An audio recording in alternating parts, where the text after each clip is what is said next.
What's going on, Boulder? We have a plethora of seniors that are pro-bound. And guess what? Every last one of them are going to play. We don't tap out. We're chopping it up with our guy Phillip Dukes. Dukes the Scoop, the man, the myth, the legend, internationally known everywhere. Dukes, man, how you feeling, dog? Man, I'm good, man. Holiday season, man. Grateful to be here. Grateful for a lot of progress, and man, just happy, man. What's going on? Yeah, not much, man. Yeah, you are everywhere, man. We've been seeing you from ESPN to Well Off Media. Wanted to give people a little bit of insight. And definitely plug in your channel. Go check him out, Deuce the Scoops. He's got his YouTube channel. I'll have that link in the description below for y'all to go. Make sure you go sub. Man knows it all. Got the plugs on Colorado, recruiting, you name it, he's doing it. But what's it like working over there with the people at Well Off Media, man? What's it been like with that change in your career now? Man, it's been cool. I just think the being able to be around people who have literally gotten it out of the mud. I think what a lot of people, Deion Sanders Jr., Bucky, a lot of people don't realize how hard of a worker he is. Yeah. Going through the process with him on a daily, like just being in Colorado, seeing what time he gets to practice, recording everything, how he gets content. His life revolves around that channel, and you can see the fruits of his labor. He has over 500,000 subscribers. So just seeing it from the inside out, looking at the family atmosphere, Coach Prime himself spending time with me. I talked to him yesterday for a little while, and we just had a quick conversation just about staying the course. He definitely let me know. He was like, bro, like, look, you got what it takes. You don't need to be afraid. And basically, he Yeah. was talking about my independence. He was like, don't be afraid. He said, don't just go take any job. He said, I know some of the jobs you got out there that you're looking at. Don't just go take anything, dude. I said, all right, man. I appreciate it, man. So, nah, man, just like we just got through talking about, just like we got just got through talking about offline, was just about the beauty of independence. So, really, Yeah. I could say one thing about the whole experience with Well Off and working with Coach Prime has just been how much game they've been willing to give me and trying to push me in a direction where they're really teaching me how to fish and not just feeding me a fish sandwich.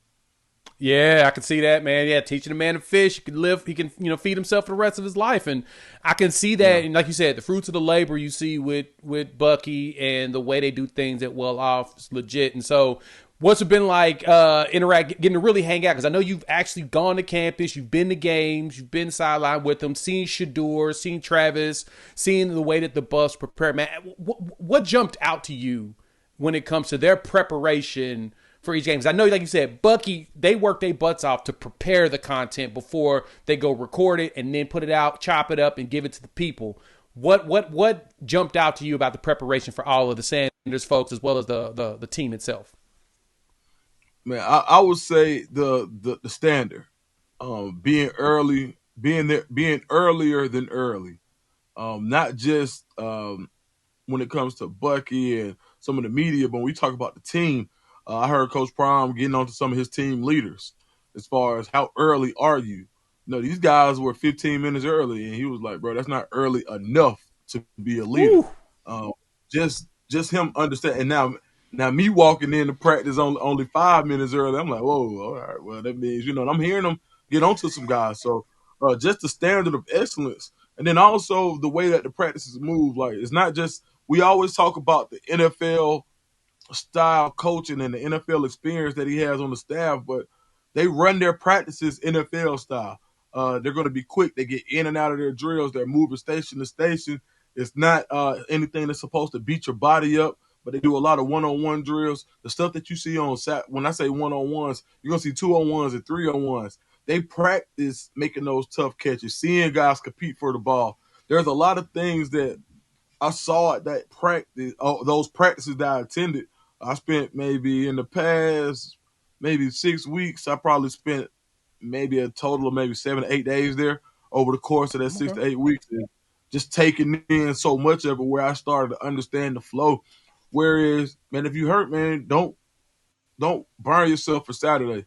It's really an NFL style thing, but you got to be here, you got to be locked in so you understand install, understand the game plan, but also understanding there's a guy on the sideline that's hungry for your position. So I think that the culture of next man up and being in the NFL style environment is something that I saw up close and personally at Colorado, and one of the major reasons for their success this past year.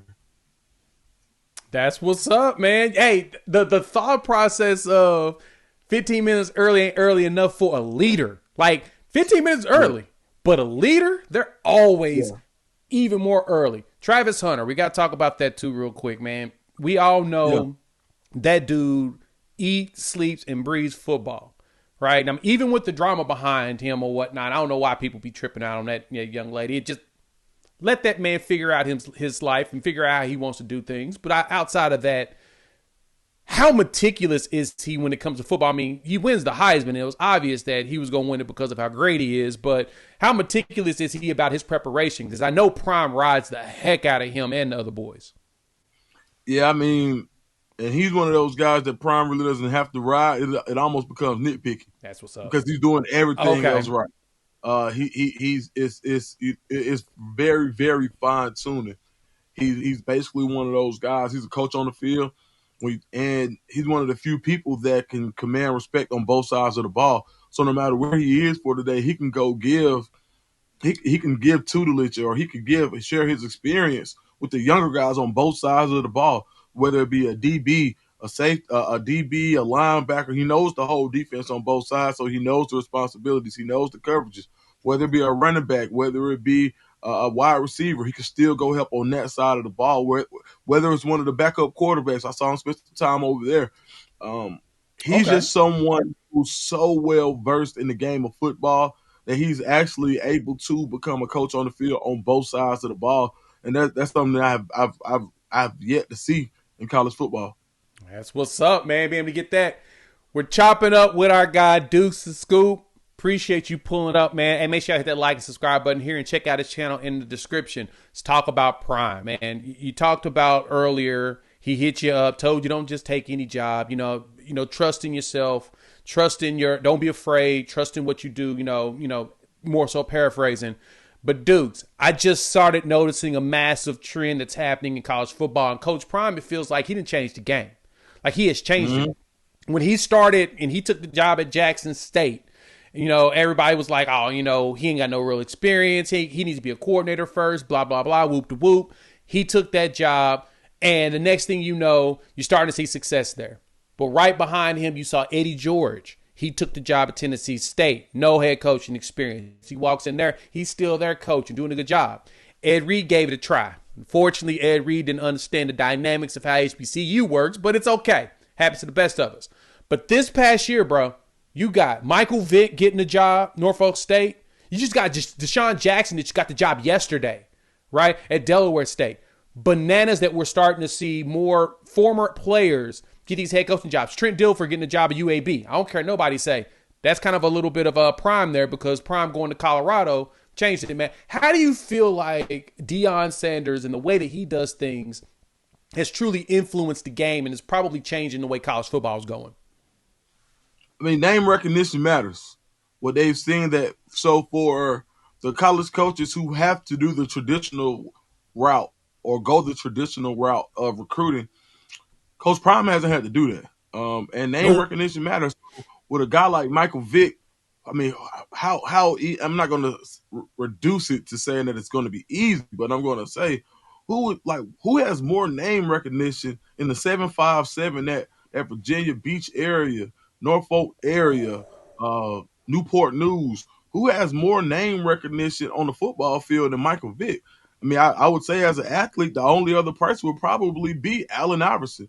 Those are the two popular athletes in that area, from that area. And so having him as a head coach for HBCU is huge. And he can have that same Deion effect where there's going to be a guy, there's going to be a young quarterback that said who has a game similar to him in that Virginia area that may say, or in the Southeast period. You got to think the same way that Deion Sanders is a revered figure in Atlanta, so is Michael Vick. You still see number 7 jerseys floating around Atlanta like crazy. So, I mean, there's going to be an opportunity for somebody who has a game similar to Michael Vick to say, hey, man, come let me show you how I did it. Let me show you how I created this lane for you before when everybody said my style of quarterbacking wouldn't work. Who can Michael Vick not get on the phone? Can he not get Lamar Jackson on the phone? So I think those are the type of perks that you get when you hire someone with that type of name recognition. Same thing for Deshaun Jackson. It's going to be hard. You're going to be hard pressed. Think about all the guys that he's influenced in California. Think about all of the fans that he had in Philadelphia, which is on that East Coast, that upper Northeast Coast. So, yeah, that name recognition is going to ring bells. His success that he had, even when he left the Eagles and he went to the Redskins. So, being able to recruit that DMV area at Delaware State, where they get a lot of their players from Philly and Baltimore and DC. Yeah. I think that name recognition is something that we don't talk about enough, that Coach Prime was able to parlay into helping him be a successful head coach. And and as I'm thinking about it more, man, and you pointed out with Delaware State, Deshaun Jackson, those kids were probably watching him as a kid. Like when they were little, that was one of their favorite players, right? So him being in that same area, and just like you said about Vic, in that area, but besides him, AI, Randy Moss, I mean, the one that probably has like the biggest lore and the biggest mythical lifestyle out there is Ronald Curry. That dude was a beast in high school in Virginia. Like that, probably think he's the greatest to ever play there. But, Vic and him were way more successful.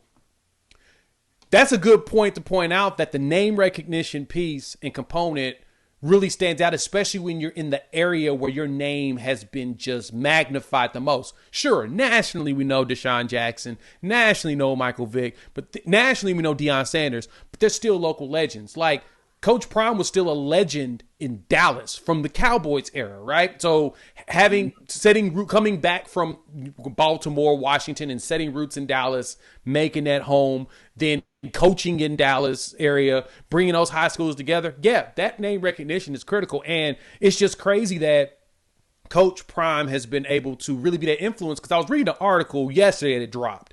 They were talking about Prime taking the job at Jackson State. And this was what was intriguing about it. They asked some of his old teammates and old, players that he's played with and played against what they think he would do when they first started. And a lot of them was like, man, I don't know. Prime's known for being super flashy. He's always been that me guy. But at the same time, he's always been about perfection. He's always been about his craft more than even the flash. And then as he started success, they were like, I was a little wrong. I didn't think that it was going to be hard. I didn't think it was going to be too hard. But my question is how dedicated was he going to be? And man, his dedication has shown way more than some people had anticipated. So you're right. Name recognition is critical, man. So when it comes to D-Jack and Vic, man, like just being in those areas, I'm amazed that they decided to come back to spots where they're from. That to me is probably the most genius thing, because you're right. Name recognition in those areas, bruh. There's nothing better than going back home and where you're a hero and people be like, I want to go play for him. Yeah, for sure. And I think and even like DJ being a West Coast guy, if you could see how he really endeared himself to that East Coast lifestyle, especially when he was in Philly, from the battle rapping to everything. I don't know if you remember that rap battle where he had his artists going against Meek Mill's artists some years ago. Yes, I remember that. Yeah. R.I.P. Snoop, man. But yeah, like him really endearing himself to that East Coast lifestyle was huge, and I think that's going to pay huge dividends for him as the new head coach at Delaware State. Yeah, man, he's going to do some big stuff, man. So I'm pretty excited to see where this goes and how many more players decide to get influenced by this, right? Eddie George, he understood the game as soon as he went to Tennessee State. He pointed out some of the, the things that made the struggle hard there. He pointed out that, there was those promises that were made to that HBCU that didn't come through. And so, he doesn't have the resources, but he understands it. I wish Ed Reed would have been able to catch that at Bethune-Cookman, but not everybody's built for that social aspect of how the game works there, right? Certain things that have to be done. Nothing's perfect. Just got to work through it, man. We're chopping up with our guy Dukes the Scoop here, man. We appreciate you pulling up, Dukes. Check him out. Links in the description below for his new YouTube channel, man. We're going to get him built up. We're going to get this man over 10K ASAP. We got to talk recruiting, man. So I know that you've been back and forth from Atlanta area out there in Boulder. You've got to see a lot of the behind the scenes stuff, man. The portal has been very fruitful, I will say, for Colorado, and fruitful in a way that I don't think people understand. Like, for example, one of the players that jumped out to me, this Caden Salter kid, 6,000 yards offense from Liberty. Had my guy TJ come on from College Football Addiction. He's a Liberty grad, so he's watched a lot of his games, and he's like, yeah, they got them a real one. How do you, with him and Juju now running that room, man, talk to me about some of these portal guys that jumped out to you. What gets you excited for Colorado coming into this season? So, of course, you got to be excited about getting a guy like Salter, who can provide healthy competition for Juju, some veteran leadership, somebody who's done it at a high level, somebody who was recruited highly. Like, he was an SEC quarterback coming out of high school. Like, people forget about how highly ranked he was. So for somebody who has pedigree, who also has production, who was able to go down to a lower level, figure it out, and now is returning to Power 4 football, who's had some big victories over some big-time schools already at Liberty, someone who provides a dual threat where when things break down, he can create, somebody who's going to help you in the run game, because at this point, when you go RPO, when you go read option, he's somebody that you have to keep somebody home for him, because you can't expect your defensive end to keep up with him. So I just think that he provides such a different dynamic than what we've seen in the past few years, over the past couple of years with Shedeur at Colorado, where you're going to see him help usher in the new era of becoming more of a more balanced offense, where you're going to run the ball, and having a quarterback at the trigger, man, it could be a really good help, a big help. I think regardless if Juju plays this year, even let's say Juju beats him out, you're still going to see Caden Salter. He's somebody who's that dynamic that no matter what, he's going to be on the field this year. I don't think you go get him to sit him. I think he's someone who really can provide a spark for them, especially in the Big 12, with all of the throwing, and how you saw how UCF was able to kind of make their bones running the ball. Where imagine Colorado having the passing success that they had this year, but by being able to merge like the running ability of a UCF with the passing chops of a Texas Tech, that's kind of what I think you'll see more of Colorado become this year. And it's going to be exciting. Another guy I really liked was Tawfiq Bird. Man. He was a safety under the radar. Man, a ton of production. You look at the pedigree. His brother, older brother Kevin Bayard, all pro safety for a while, had one of the best runs that we've seen as someone who came in unheralded but became the top safety in the NFL, arguably for years. Had huge success with the Titans. So when you look at his pedigree, you look at the similarities in their game, you see the IQ, you see the physicality, and you see the ball skills. And that's somebody that I think that's flying under the radar that people should be a lot more excited about. I always look at recruiting as far as it ain't who you get, it's who you beat. When you beat teams like LSU, when you beat teams who are really interested in this guy, Texas A&M, there are a lot of teams that were interested in him. Pittsburgh, like you're looking at a lot of Power 4 teams who play some good football this year. So I think by being able to win a guy, and bring in a guy with some veteran leadership like Bayard, who's played and still has a lot of tread on that tire, he's probably been the guy that I'm most excited about outside of Caden Salter when it comes to Colorado's portal haul. Yeah, those two are two big ones to me as well, man. Because looking at Bayard, as you said it perfectly, him, his brother, playing at Tennessee. I remember watching him like crazy, man. Like he was everywhere. And that defense was nasty when he was there. Another two that really jumped out to me, especially adding like with Tawfiq Bird, is that Jaheim Otis, man, pulling him from Alabama, big boy, 6'5", 320. Love run stuffing is critical. And we're seeing this now as Arizona State's now headed they're in the playoffs, winning the conference, about to play Texas.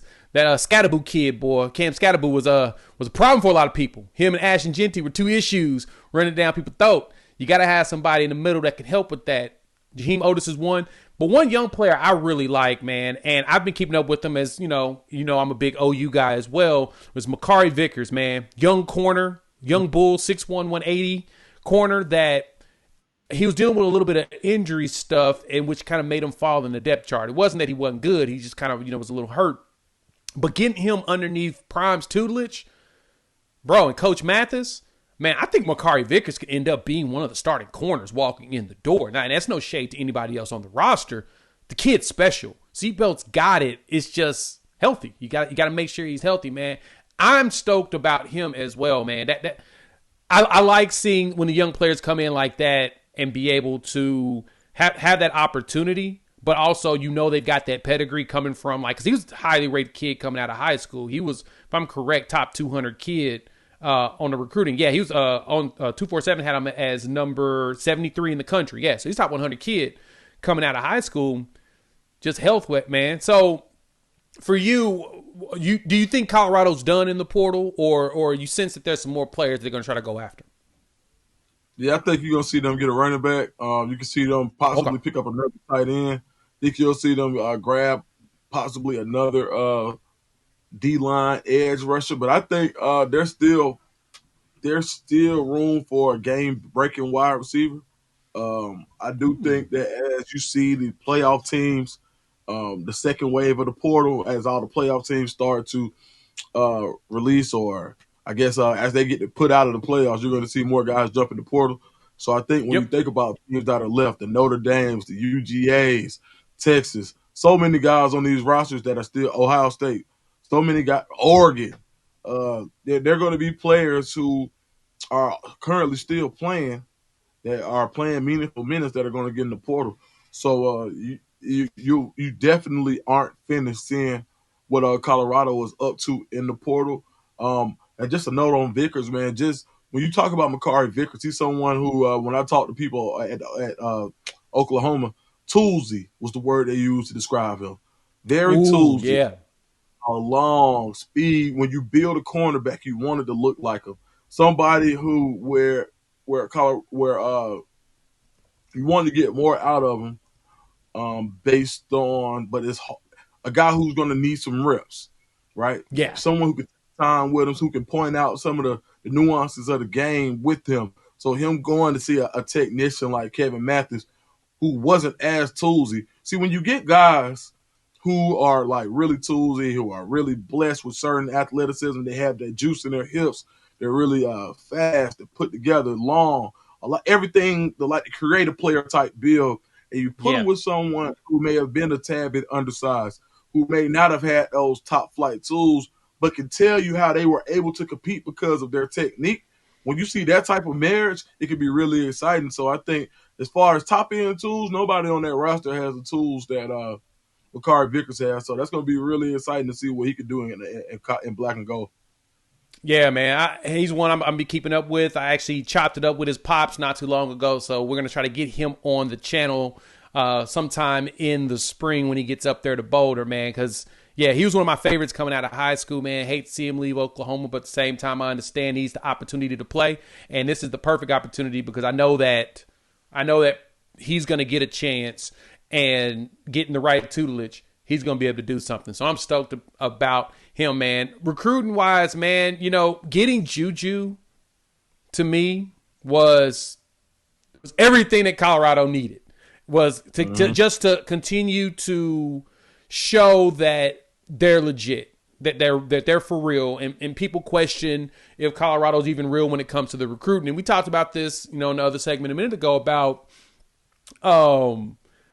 having that namesake and buying power of your name and people recognizing your name recognition. Because for the most part, Prime basically be saying, man, they don't want me to come to their house. They want to come to my house, which we get. Because who wouldn't want to go see Deion Sanders? And the hardest other thing for him in the recruiting game, and I think this is probably going to be the struggle for some of those other coaches too that are following Wind, is you can't move in silence as that person, as that name. You can't just sneak around and go do visits and stuff, and people not. No, when people find out you in town, they about to jump on you. But how do you like the haul that they've gotten out of the portal, not out of the portal, and the recruiting with the recruits that are coming in for this season? Yeah, I think one, you got to look at the quality of recruit that you were able to get. When you look on average rating per recruit, they led the Big 12. Number 2 overall in the Big 12 in recruiting. and high school recruiting, and one of the smaller, if not the smallest class of the Big 12. Not sure where they ranked as far as total number, but I think what was the number? Maybe was it 15, 16? 14 signed a letter of intent. So I think 15 total though. Yeah. Yeah. So when you think about that, from when you're looking at where guys are signing 25 and 30 high school kids, they're being very selective about who they bring in. You got guys with high end talent, like a London Merritt, somebody who was committed to Ohio State, had him flip, who defensive line coach Larry Johnson has so much to say about London Merritt, who he's from the Atlanta area, College Park, actually from where I'm from exactly, and being able to see him play with the likes of who he's played with, him and Montrez, like they really did a number on the Atlanta area. Yeah, they Julian did. Lewis, Montrez Walker, London Merritt. These guys have been stars in Atlanta since. I mean, before like if you're here, understand the Rare Breeds, Welcome All Panthers, Atlanta Ducks. These are national name brands when it comes to winning Little League national championships. And these guys, when you get three guys from that roster who are used to the lights, who are used to playing on the biggest stages, we're talking about Carrollton, Buford, IMG Academy, and before IMG Academy, London Merritt was at Woodward Academy, which is another powerhouse school. So Yeah. just looking at what they were able to sell and taking these kids cross country, I think the job that they did is amazing. Where you look at where Montrez Walker was committed to Michigan, you look at Julian Lewis being committed to Southern Cal, where you look at London Merritt once again, who was committed to Ohio State. I mean, the recruiting job that they did without having to go to anybody's doorstep is amazing. And I talked to Coach Prime about that at length, and he got on me a little bit. He was like, "Man, dude, you gonna ask me the same thing everybody else asked?" And I'm like, "Coach, I got you." But he told me, he gave me a good answer. He said, "There's gonna be a time he's got a golden ticket one day. He doesn't know when he's gonna use it, but he does see a world where if there's a bye week that he could get out and go see somebody, depending on who and when. But just Coach Prime not being able to, just because of his name recognition. I mean, right now we're talking about probably the prominent face in football. Right now, I can't think of a guy who can command the audience that he commands on the college level and the pro level. Now you got some pro Yeah. guys, Pat Mahomes. These guys command an audience on the pro level, but Pat Mahomes doesn't have the same juice that Coach Prime does in college football. Nope. But Not when not you right watch now. when you watch college football on Saturdays or bowl season, you're gonna see Deion Sanders. You're gonna see him in his face on the commercials. You're gonna see him as a bird with Nick Saban. You're gonna see all type of stuff. You'll see him pitching pistachios. Like he's doing what like everything, right? You go outside in LA, Right. you see his face on a MARTA bus, right? Like selling the Boost mobile phones, right? So then on That's true. Sunday, watching Fox Sports all day long, you watch your favorite NFC team if you're in Atlanta. Well, guess what? You're seeing this Tubi, which is a Fox company where people don't know. I learned that from Coach Prime. Tubi's actually owned Yeah. by Fox. And you see this Coach Prime TV show run 50 times a day. So he's not going to be able to just to go sneak into somebody. Like, to your point, he can't just go to one school, because if he goes to one and doesn't go to the next, then there's a problem. Not because maybe there's not a player that we're recruiting, but because who he is to our community goes so much further than just a football guy. Like, when you talk about the Yeah. cultural impact made, especially in the Atlanta area, it's going to be hard for him to go to each and every school. He's got no problem hosting, and I think one of the things that I think he helped do London Mayor's little sister hair when she was when they took the OV. Like, he's just like a uncle, father Banana. type kid, man. Yeah, man, put the breasts in there. He did something. I forgot what he did. But just all up, man. You know what I'm saying? And I think it's a lot deeper than just X's and O's or what he provides. So the recruiting job that he was able to do almost remotely is insane to think about the potential that Colorado has being a recruiting juggernaut in the Big 12, because it's only a matter of time before Coach Prime says, all right, we built it up. Now I want Yeah. five stars in high school. It's only a matter of time. Yeah, that right there. That right there. It's coming. It's coming, and you're going to start seeing these classes pop off. Because like you said, dude's an icon, and they're very selective about who they pick up. And that's the one thing I'll give to Prime in watching it. It's you can tell that he knows who he wants, how he wants it, and that has been the focus. And I can't even be mad about how that's being done because, truth be told, it's the smart route to go. That is the way you want to. You want to pick because, as Prime said in his recruiting video, in the presser, we going after dudes that can play. We want people to contribute today. Like, I mean, I know you're a freshman, but if you can contribute today, I'm going to play you. And that's what we're looking for, those type of guys. When I look for dudes that just to put in depth, you end up in depth if you can't get past the guy in front of you. But we want you to have the capabilities and the thought process that you can play. So, nah, man, that's 100% spot on.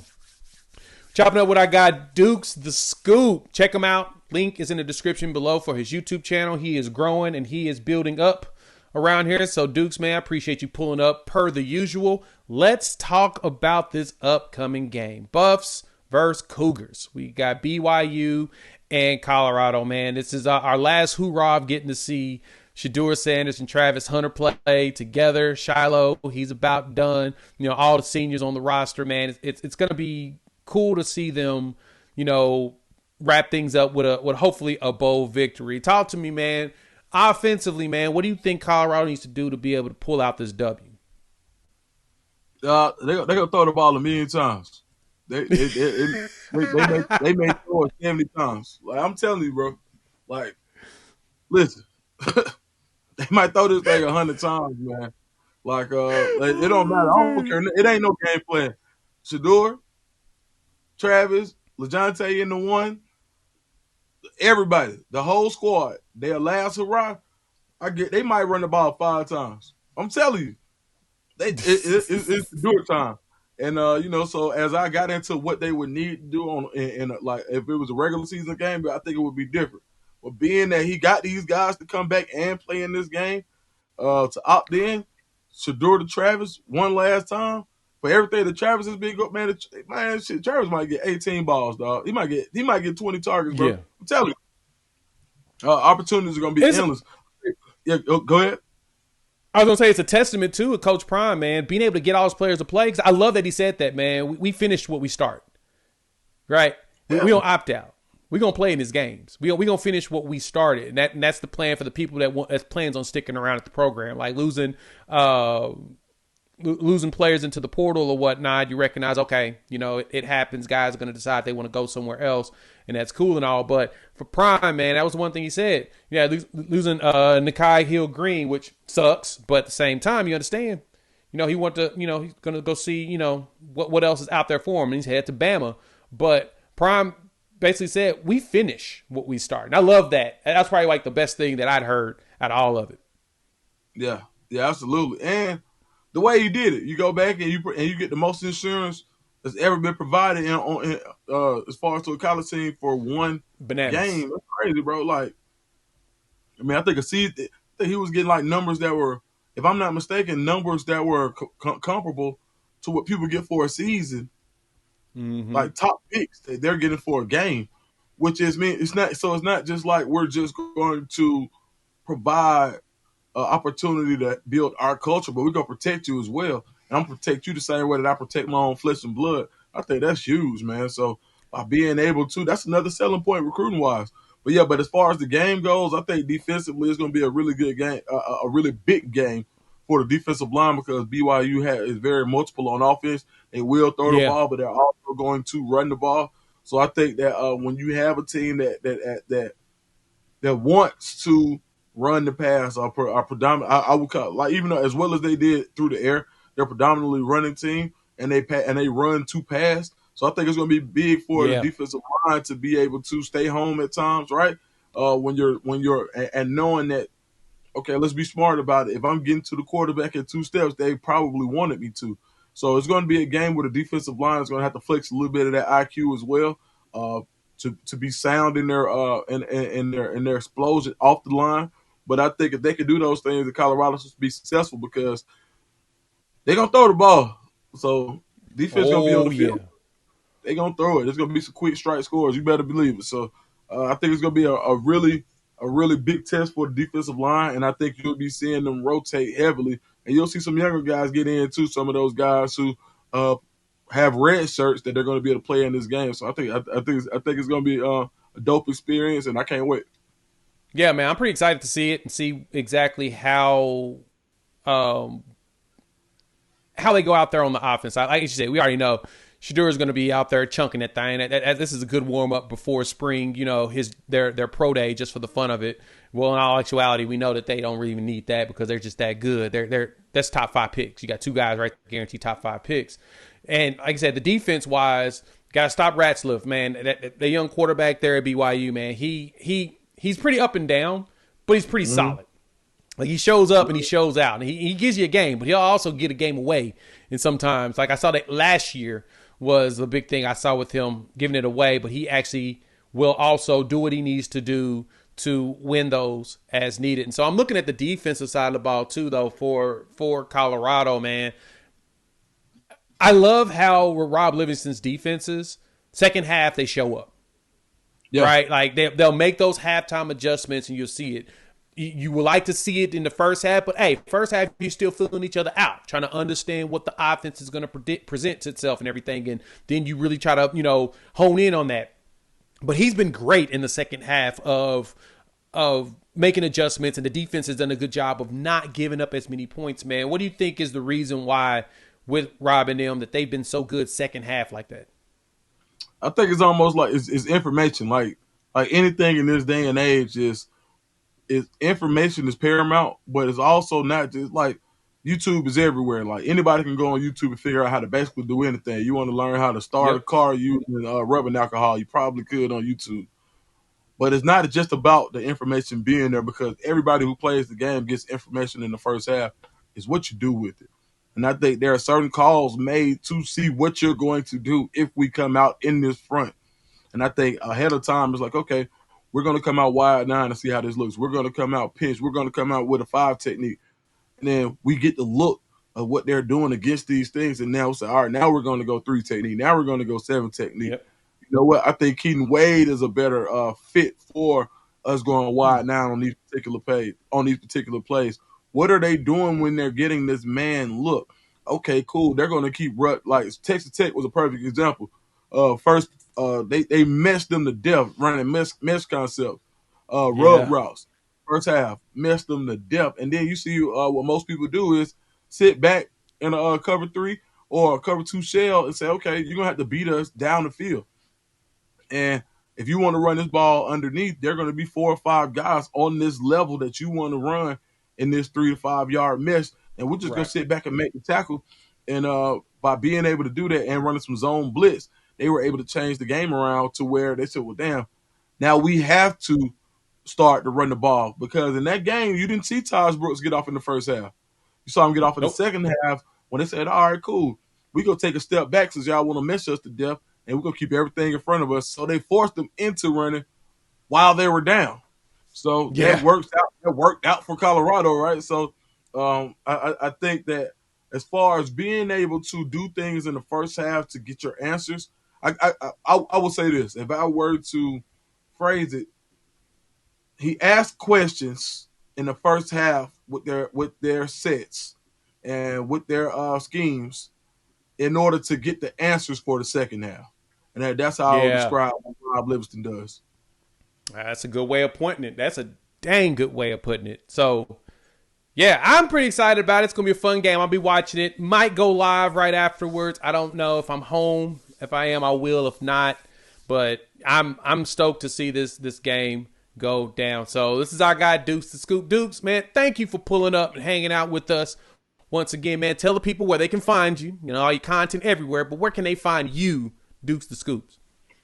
Man, so first of all, always, man, follow me on Instagram and Twitter at Dukes the Scoop, DUKESTHESCOOP. But in the meantime, when I'm not on DNVR with the DNVR Scoop, when I'm not on the pregame network with You Tell Me with Uncle Neely, and also the pregame breakdown that you'll probably should be one dropping today. And when I'm not on the CU Flex with Well Off Media with my man Bucky, a.k.a. Deion Sanders Jr., go to at Dukes the Scoop on YouTube, my own channel, at youtube.com/ at Dukes the Scoop. Go check me out, man. I go live probably 2 or 3 times a week. I just started it. We got monetized in 2 weeks, 4,000 watch hours and 4 shows, which is damn near unheard of for a brand new channel. So I just want to thank everybody for supporting. I want to thank God first and foremost for making it happen. And now I'm just looking to grow, man. Maybe one day, I could be like my man, unfair. Maybe one day I can be, maybe it can be fair to me, man. Yeah, we got you, man. We gonna get you there, my boy. And that's our whole goal now. We're gonna get Dukes up there in the big numbers. So check them out. Appreciate you pulling up here to the prime time for college football, dog. Yeah, for sure, man.